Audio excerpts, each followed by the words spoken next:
स्वयं भगवान श्री कृष्ण में प्रविष्ट हो जाते हैं। इस संसार की बातों को लेकर भी हम लोग समझ सकते हैं, जैसे कि देश का प्रधानमंत्री अगर किसी क्षेत्र में जाते हैं तो उस क्षेत्र के प्रायशः जितने बड़े बड़े मंत्रीगण हैं, ऑफिसरगण हैं, सब के सब उस उच्च पदस्थ प्रधानमंत्री का स्वागत सत्कार के लिए एकत्रित होते हैं। उसी प्रकार जब भगवान इस प्रपंच पे अवतीर्ण होते हैं तो जितने भी भगवान के अवतार समूह है, सब के सब एकत्रित हो जाते हैं, भगवान में प्रविष्ट हो जाते हैं। इसलिए हम लोग श्रवण कर रहे थे कि कृष्णस्तु भगवान स्वयं, इधर सामने आ जाए,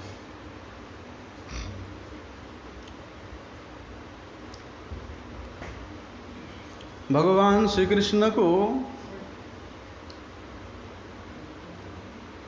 अंशावतार के रूप में अगर हम लोग मानते हैं, जिस प्रकार से श्रीमद् भागवत में परीक्षित महाराज बोलते हैं कि तत्र अंशेन अवतीर्णस्य, फिर वहाँ पर श्रीमद् भागवत में ही जो वचन है कृष्णस्तु भगवान स्वयं, भगवान श्री कृष्ण तो स्वयं भगवान है, फिर यहाँ अंश रूप से अवतरित हुए हैं।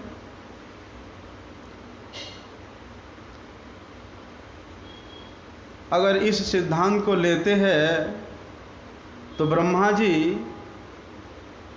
ब्रह्म संहिता में जो स्तुति किए हैं, रामादि मूर्तिषु कला नियमेन तिष्ठन्,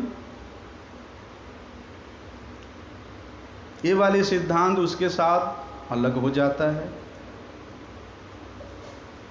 कि परम पुरुष भगवान स्वयं अपने अंश कला आदि के द्वारा राम, नृसिंह, वामन इत्यादि अवतार लेकर के इस भुवन में प्रकाशित होते हैं, प्रकट होते हैं। बहुत सारे अवतारों को भगवान प्रकाश करते हैं और स्वयं वे कृष्ण रूप से प्रकट होते हैं। बोलते हैं गोविंदम आदि पुरुषम तमहम भजामि, बोलते जो भगवान से गोविंद नाना प्रकार से अंश कला के रूप में, अंश के अवतार में, जो अनंत मूर्तियों के साथ इस प्रपंच में प्रकट होते हैं, अवतार लेते हैं, उन गोविंद को मैं प्रणाम करता हूँ, उन गोविंद के, उन श्री कृष्ण के चरणों में शरणागत होता हूँ। तो यहाँ पर क्या दो कृष्ण अवतीर्ण हुए हैं? तभी तो वहाँ बताते हैं कि अंशांशेन अवतीर्णस्य, भगवान श्री कृष्ण अंश के रूप में देवकी माता के वहाँ चतुर्भुज लेकर के प्रकट हुए और स्वयं परिपूर्ण माधुर्य के साथ उन गोपकुल में माता यशोदा के यहाँ पर प्रकट होती है। सनातन गोस्वामी पाद जी ये अंशेन अवतीर्णस्य इस पद की व्याख्या करते हैं कि जिनके स्वरूप सभी के लिए सुबोध्य नहीं है, सब समझ नहीं पाते भगवान के उस अवतार को। इसलिए सब लोग भगवान के उस पूर्णावतार को भी पूर्ण रूप से अवतीर्ण होने पर भी उनको जानने में समर्थ नहीं हो पाते हैं। और विशेष रूप से जितने भी श्रेष्ठ श्रेष्ठ वैष्णवगण, श्रीधर स्वामी पाद, वल्लभाचार्य जी, श्री सनातन गोस्वामी जी, जीव गोस्वामी जी, विश्वनाथ चक्रवर्ती पाद जी, जितने भी महान महान वैष्णवगणों ने श्रीमद् भागवत का टीकाकार हुए हैं, वहाँ पर उन्होंने किसी ने भी श्री कृष्ण को अंशावतार के रूप में वर्णना नहीं किया है, नहीं बतलाया है। समस्त टीकाकारों ने कृष्णस्तु भगवान स्वयं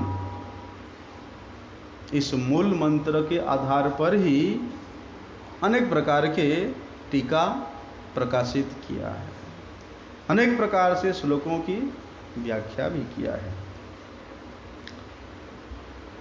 भगवान श्री कृष्ण स्वयं भगवान है, परंतु उनके जो अनंत ऐश्वर्य है, अनंत माधुर्य है, बोलते हैं उन स्वरूप के जो परिपूर्णता है, उसको सभी लोग नहीं ग्रहण कर पाते, सभी लोग उसको हृदयंगम नहीं कर पाते हैं।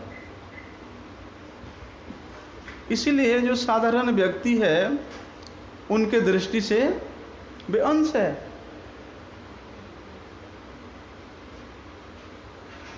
भगवान के माधुर्य को, परिपूर्ण ऐश्वर्य को और विविध प्रकार के लीला वैचित्री के अनुसार उनके स्वरूप को,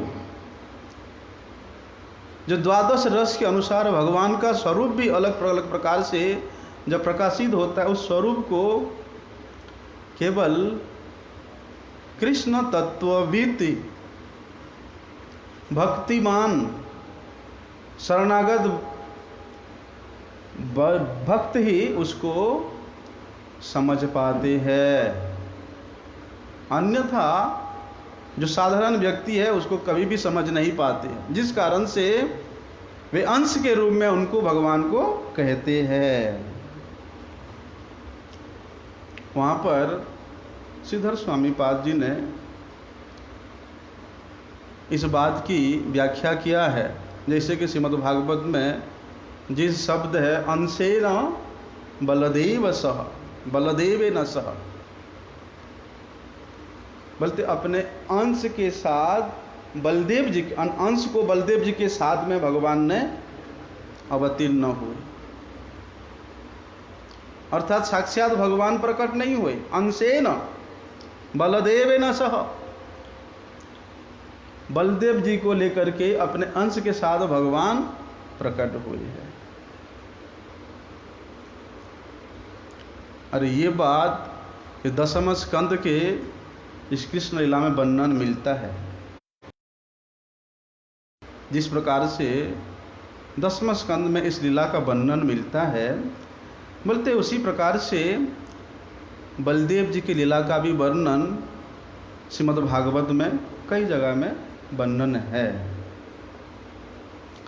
और बलदेव जी का अवतार का मुख्य उद्देश्य होता है कि श्री कृष्ण के लीला के माधुरी को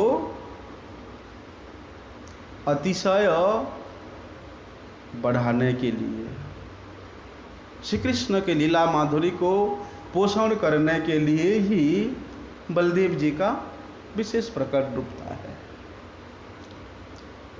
इसलिए जहां पर भगवान परिपूर्ण रूप से प्रकट होते हैं या पूर्णतम रूप से प्रकट होते हैं, जैसे श्री राम ये पूर्णतम अवतार है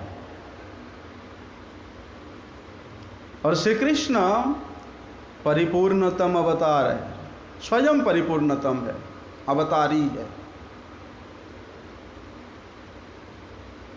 तो वहां पर भगवान के उस माधुर्यमयी लीला को पोषण करने के लिए वो बलदेव जी के साथ प्रकट होते हैं,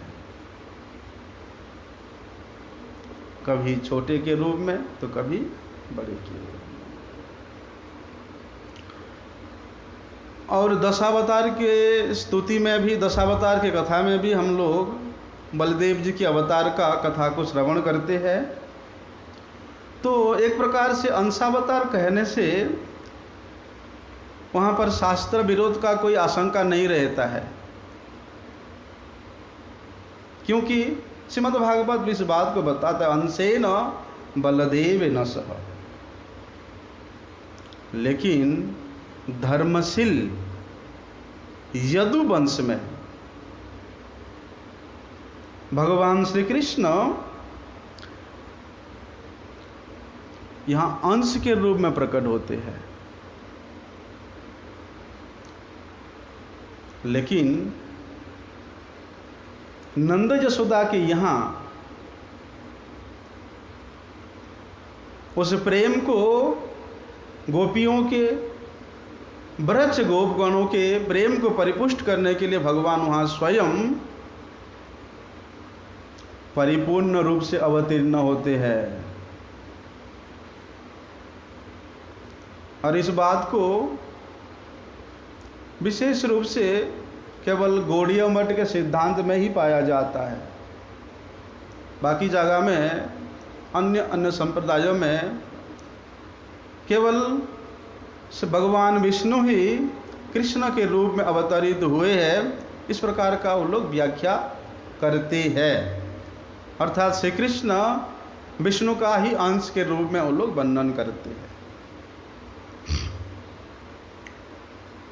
इसलिए यहां पर कहते अवतीर्य यदुर्वंशे भगवान भूत भावन कृतवान यान विश्वात्मा तानि वेद विस्तरान। भगवान श्री कृष्ण अनंत चराचर जीवों के, अनंत भूतों के सृष्टि करता है, पालन करता है, और अपने अंश के, अंशांश के, कला के आवेश अवतार के रूप में भगवान उसका संहार भी करते हैं। जिस प्रकार से भगवद गीता में स्वयं भगवान इस बात को कहते हैं, यदा यदा ही धर्मस्य। तो जब कोई विशेष कारण से पृथ्वी के भार का हरण करना, राक्षसों का वध करना, असाधु वृत्ति को नष्ट करना, ऐसी अवस्था में भगवान अज होकर के भी अवतार लेते हैं। इसलिए वहां भगवान कहते अजो अपि सन अव्यय आत्मा भूतानाम ईश्वरो अपि सन। गीता के इस बात में भगवान ने स्वयं इस बात को स्वीकार किया है कि भगवान अज हो करके भी इस प्रकृति के, अर्थात स्वभाव से, अपनी इच्छा से स्वयं यहाँ जन्म ग्रहण करते हैं। भगवान तो नित्य सिद्ध वस्तु है, फिर वो क्यों जन्म ग्रहण करते हैं? जो नित्य वस्तु है, ना उनका जन्म होता है, ना विलय होता है। बल्कि भक्त के प्रेम को, चाहे वो प्रेम वात्सल्यमय प्रेम हो, चाहे वो प्रेम सख्य प्रेम हो, चाहे वो माधुर्य प्रेम हो, इस प्रेम को आस्वादन करने के लिए ही भगवान केवल जन्म ग्रहण करने का अनुकरण मात्र करते हैं। इसीलिए तो कहते हैं, जो जीव का जन्म होता है, साधारण जीव, उस जीव के साथ भगवान के प्रकट का बहुत पार्थक्य है। क्योंकि भगवान स्वयं कहते जन्म कर्म च मे दिव्यम एवं जो वेत्ति तत्वतः। अगर साधारण एक जीव का, व्यक्ति का जन्म को भगवान के इस परम पवित्र जन्म के साथ तुलना करना बल्कि सबसे बड़ा मूर्खता है। बल्कि जीव जन्म से ही कर्मधीन है, कर्म के अधीन है। वो अपने कर्मों के चपेटों में कर्म के अनुसार उसको 84 लाख योनियों में भ्रमण करना पड़ता है। लेकिन भगवान प्रेम के अधीन है।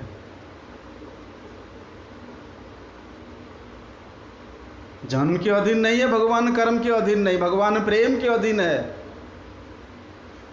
इसलिए इस प्रेम की अधीनता के कारण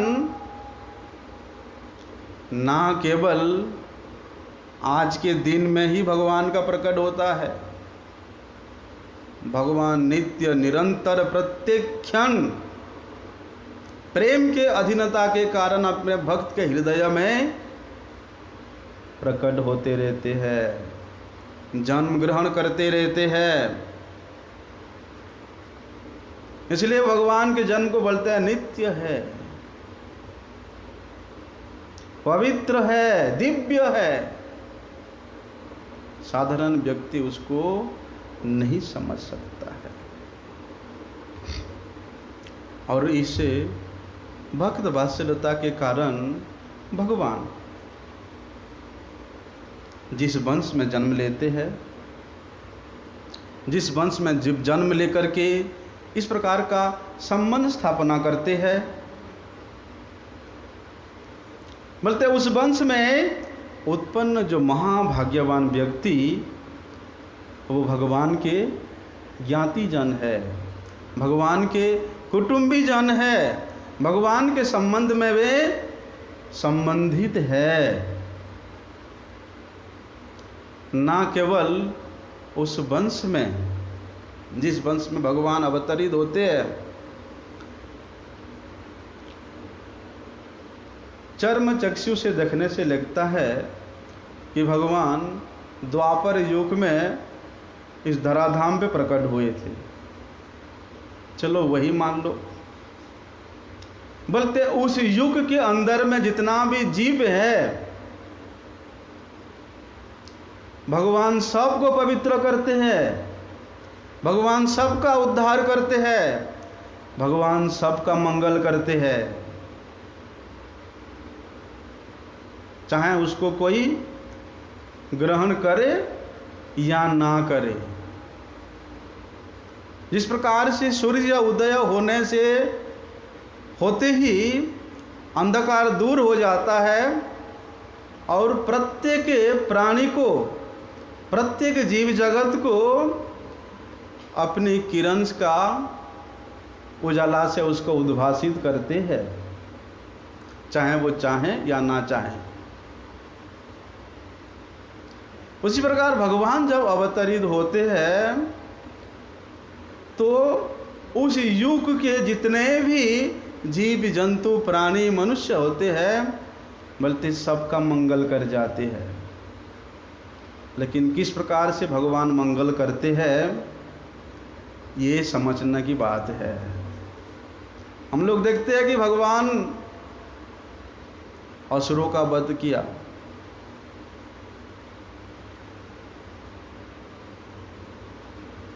वास्तव में वध नहीं किया, उनका तो भगवान मंगल किया, उनका तो भगवान उद्धार किया।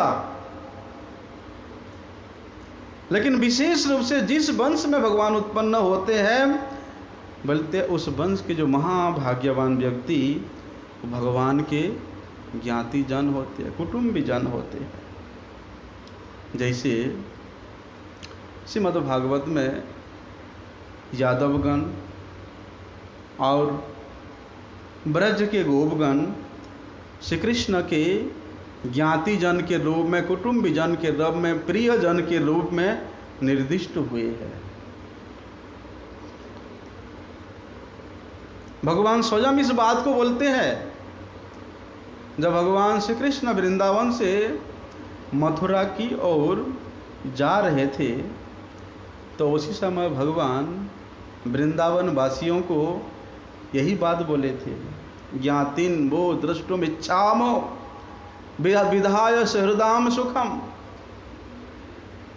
कि मथुरा में मथुरावासी जो कुटुंबी जन है, सहृद जन है, ज्ञाति जन है, उनको अपना दर्शन रूप आनंद प्रदान करके मैं पुनः वृंदावन में मैं अपने ज्ञाति जनों के, कुटुंबी जनों के बीच में लौट आऊंगा, वापिस आऊंगा, उनको देखने आऊंगा। इस बात भगवान ज्ञातिन वो दृष्टुम इच्छामो विधाय सहृदाम सुखम, वो लोग भी तो अपने हैं, उनको सुख प्रदान करके अपने दर्शन दे करके मैं फिर अपनों के पास ही वापिस आ जाऊंगा। भगवान श्री कृष्ण महाराज वसुदेव के पुत्र के रूप में जन्म ग्रहण करना, ये श्रीमद् भागवत में स्पष्ट रूप से वर्णन है। और महाराज वसुदेव यादव गणों के मुखिया थे, राजा थे। तो जिस कुल में भगवान जन्म लिया उस कुल के वो ज्ञाति हुए, कुटुंबी जन हुए, इसलिए यादव गणों के भी भगवान कुटुंबी जन, ज्ञाति जन हुए। तो महाराज परीक्षित भी अपने संबंध के अनुसार श्री कृष्ण को वसुदेव नंदन के रूप में जानते हैं। उनके मत में यादवगण श्री कृष्ण के अति प्रिय है, श्री कृष्ण के अति अपने जन है। परंतु सुखदेव गोस्वामी जी ने कहा है कि ज्ञातिन वो द्रष्टुम इष्यामः, श्री कृष्ण के श्री मुख निसृत इस वचन के अनुसार देखने को मिलता है कि गोपों के प्रति, वृंदावन के गोपियों के प्रति, गोप वंश के प्रति भगवान का जितना अपनत्व है, जितना ममत्व है, जितना स्नेहत्व है, और विशेष रूप से गोपियों के प्रति जितना मधुरत्व है, ये इतना अपनापन कहीं भी देखने को नहीं मिलता है।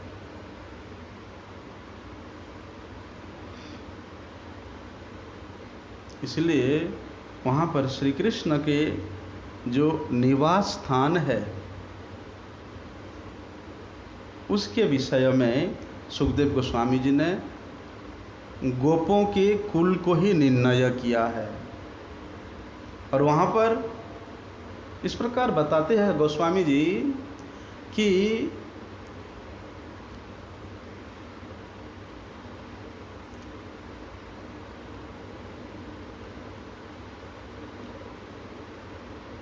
देवक्या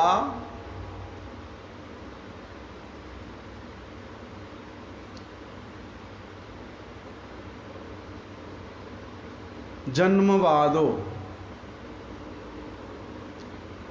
कि ऐसा बोला जाता है कि देवकी के पुत्र के रूप में भगवान अवतरित हुए, ऐसा बोला जाता है। लेकिन इसका कोई विशेष सटीक प्रमाण नहीं है कि देवकी के उदर से भगवान प्रकट हुए हैं।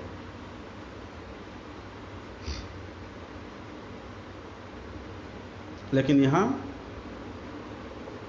माता यशोदा ने स्वयं अपनी कोख से श्री कृष्ण को प्रसव किया है, जन्म दिया है। भगवान जब वहाँ पर चतुर्भुज के रूप में प्रकट होते हैं तो वहाँ पर उस भगवान के ऐश्वर्य को देख करके महाराज वसुदेव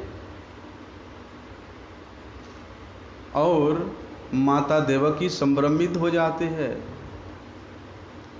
भगवान का स्तुति करते हैं। एक तो प्रभु के रूप में उनके हृदय में संभ्रमता है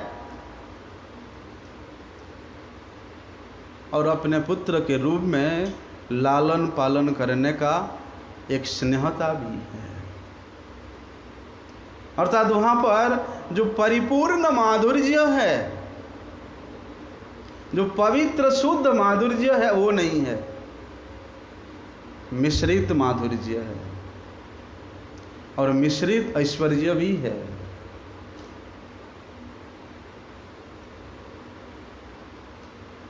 लेकिन यहां भगवान श्री कृष्ण का प्रकट होना, योग माया के द्वारा माता यशोदा का अचेत अवस्था को प्राप्त होना। कोई शिशु का प्रसव करेगा और उसको पता नहीं चलेगा, ऐसा कभी हो नहीं सकता है। लेकिन माता यशोदा एक नहीं दो शिशु को प्रसव किया और उनको पता ही नहीं है।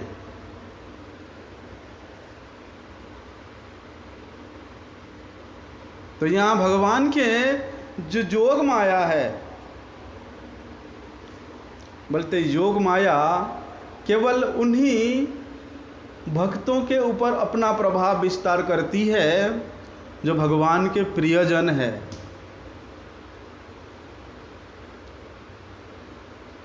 देखो ना, जब भगवान श्री कृष्ण प्रकट होने का समय आता है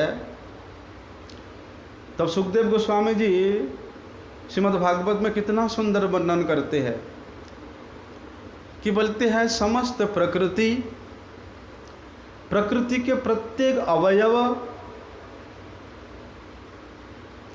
प्रकृति के प्रत्येक प्राणी,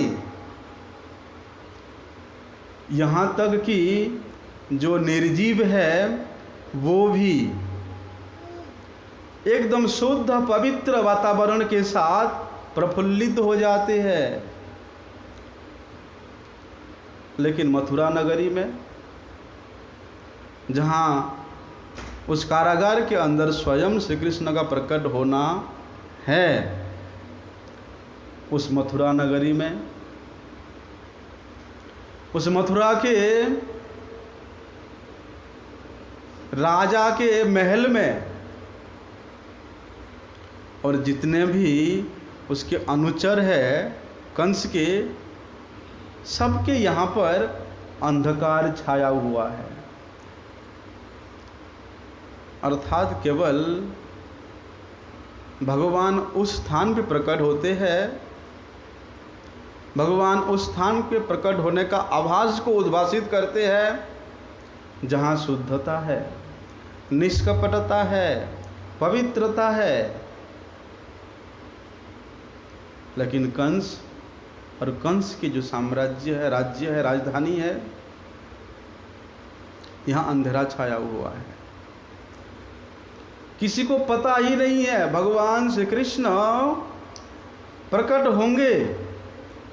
बोलते मथुरा के बाहर जितने भी प्रकृति है, देवगण है, सिद्ध चारणगण है, सब परम उत्कंठित होकर अपेक्षा कर रहे हैं, स्तुति कर रहे हैं देवतागण आकर के।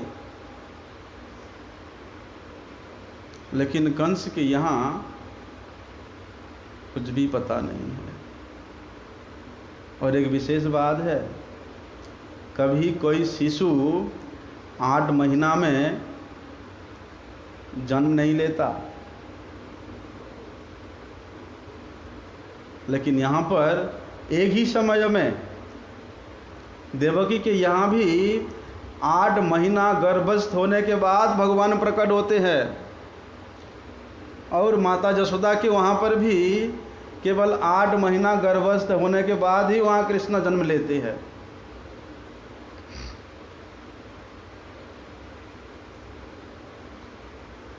देखो, और जब भगवान प्रकट होने का केवल आभास मात्र होता है, कंस के काल कोठरी ऐसा था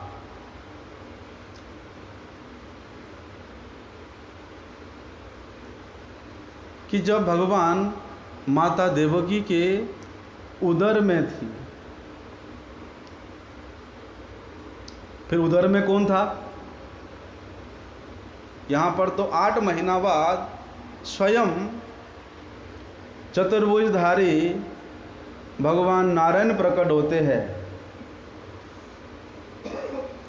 तो फिर 8 महीना तक माता देवकी के गर्भ में कौन था?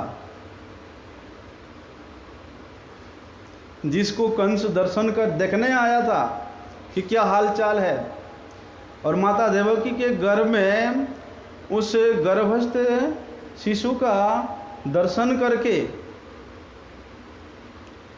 जिस कंस एक दिन माता देवकी को मारने के लिए उद्यत था,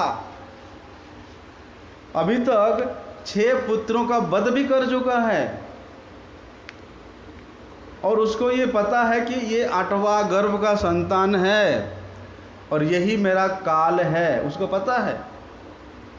और उस काल की अपेक्षा में वो बैठा हुआ है कि कब वो प्रकट होगा, कब वो जन्म लेगा, मैं उसको मारूंगा। लेकिन यहाँ कंस जब कारागार में जाकर के देखता है कि उस काल कोठरी भी एकदम परम उजाला में एकदम उद्भासित हो गया है, क्योंकि माता देवकी के उदर में भगवान है। तो यहाँ फिर कौन सा भगवान है? वहाँ पर तो भगवान प्रकट होकर के शिशु के रूप में प्रकट हुए।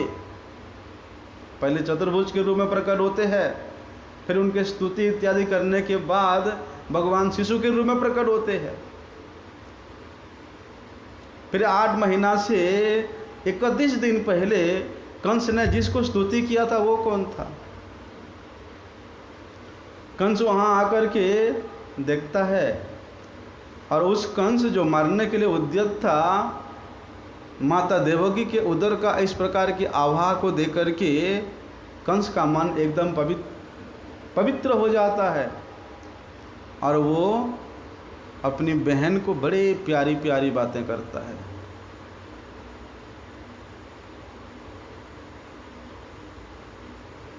क्यों ऐसे हुआ? जिसके हृदय में भगवान विराजमान रहते हैं, उसके दर्शन मात्र से ही मन पवित्र हो जाता है। इसलिए तो भजन गीति में है, दर्शन पवित्र करो यही तो मार्गुण, कि आपके केवल दर्शन मात्र से ही मन पवित्र हो जाता है। तो आज माता देवकी के उदर में स्वयं भगवान विराजित है, और उदरस्थ भगवान को दर्शन करके कंस का मन भी परम पवित्र हुआ है।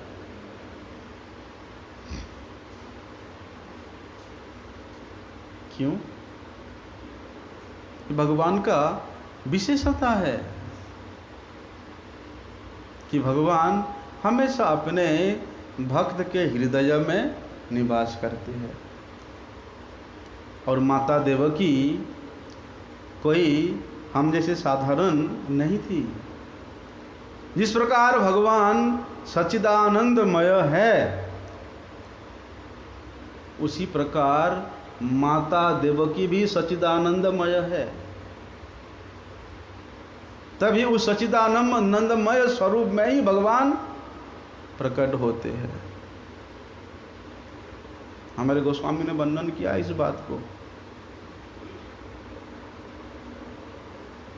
कि शुद्ध सत्व हृदय में ही भगवान का निवास होता है, भगवान का प्रकट होता है। जब तक मन शुद्ध सत्व नहीं होगा, तब तक कितना भी आप साधन, तपस्या, त्याग, वैराग्य, ज्ञान, कर्म का अनुष्ठान करते रहो, कभी भी भगवान वहां प्रकट नहीं होते हैं। अनंत जन्म बीत जाता है। इसलिए भगवान उन ज्ञातिजन, उन कुटुंबी जनों के साथ विशेष संबंधित होते हैं, जहाँ पर शुद्धता है, पवित्रता है, जहाँ पर एकदम परिपूर्ण पवित्र के साथ भक्ति किया जाता है, भगवान केवल उसी जगह पर ही प्रकट होते हैं।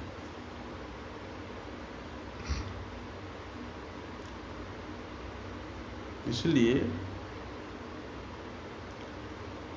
वहां पर सुखदेव गोस्वामी जी को परीक्षित महाराज प्रश्न करते हैं कि भगवान श्री कृष्ण वृंदावन से मथुरा जाकर के कौन सी लीलाएं किया, उसके बारे में कृपा करके आप बताइए।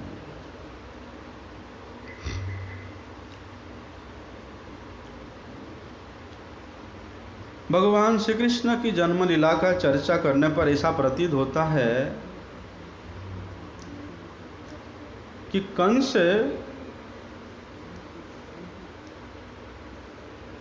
उसके चचेरी बहन देवकी को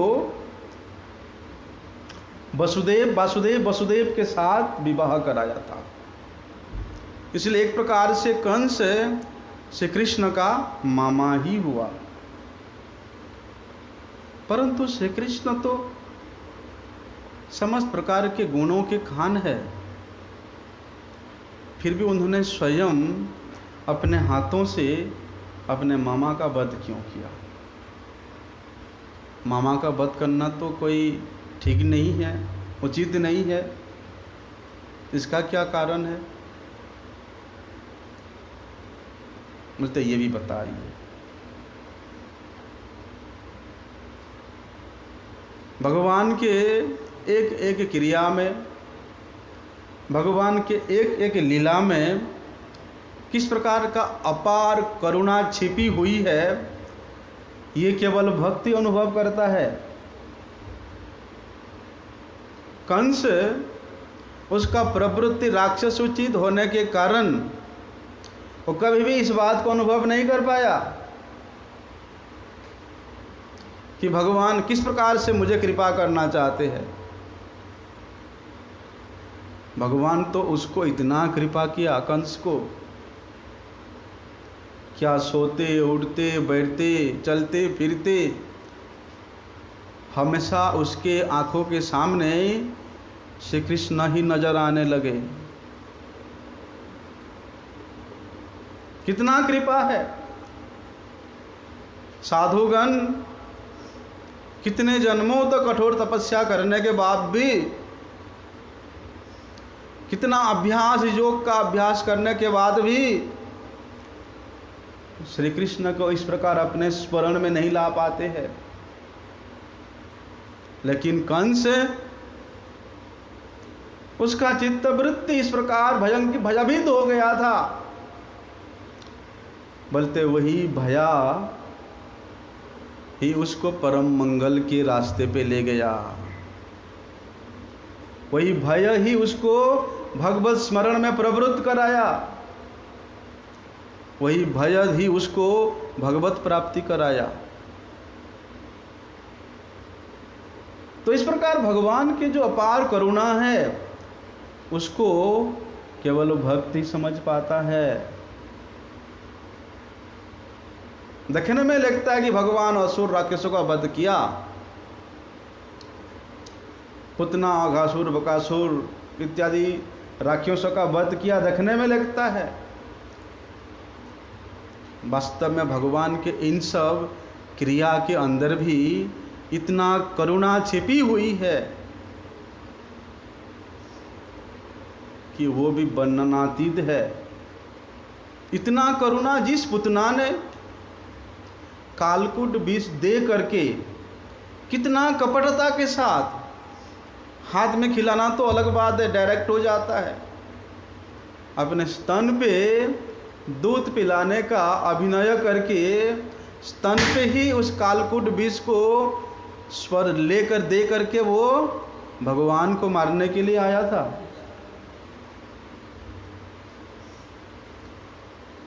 तो जो मारने के लिए आया था उसके प्रति प्रतिशोध होना चाहिए, उसके प्रति क्रोध होना चाहिए। लेकिन भगवान ने क्या किया? उसको भी माता बना लिया। जो मरने की इच्छा से आया था उसको भी माता बना लिया। तो भगवान के, इसलिए भगवान कहते जन्म कर्म च मे दिव्यम। भगवान के ये जन्म आदि की लीला, इसमें परम मंगल ही निहित है। चाहे उसको किसी भी प्रकार से आप अनुभव करो, भगवान इसलिए मंगलमय है। भगवान के क्रिया में, भगवान की लीला में, भगवान के चिंतन में अमंगल का कहीं स्थान ही नहीं है। ये मंगलमय स्वरूप है, उनका स्वरूप ही मंगलमय है, तो वहाँ अमंगल की कभी कोई प्रश्न ही नहीं उठ सकता। हो गया ना टाइम? हो गया पठित। वंशा कल्पतरुभ्यश्च कृपा सिंधुभ्यैव च पतितानां पावनेभ्यो वैष्णवेभ्यो